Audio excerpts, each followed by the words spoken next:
So hi guys, I'll be sharing with you what's my baon. Mayroon akong suka. OMG. I have Shanghai.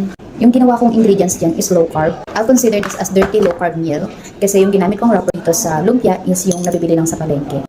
So ito yung baon ko. Meron akong laing, and meron akong cucumber, ang dami kong binaong cucumber, and meron akong pritong tilapia. Medyo malaki yan. Meron ako ng shirataki rice. And 1/4 lang to, so hindi siya punong-puno. Ayan. Makakain ng Shanghai kapag hindi suka yung sausawan ko. Kayo rin ba? Let's eat guys. Thank you Lord. So, ang sarap ng laing. Sa lutong Bicol itong laing namin. Kain po tayo. Again, I'll consider this as dirty low carb. Yung ginamit ko kasi ng lumpia wrapper is not low carb. Look guys, ganito kalaki yung tilapia. Ang laman pa.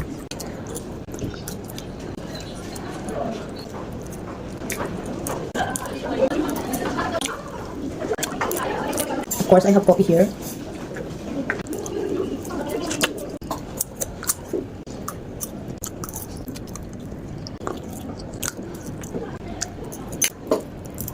Itong meal ko na to is considered as dirty low carb. Ginamit kong lumpia wrapper is yung nabibili lang sa palengke. Ginamit kong ingredients naman sa meat, yung mga ganyan, yung mga hinado ko naman, is low carb naman siya. So yung wrapper lang yung hindi nagpa-low carb dito.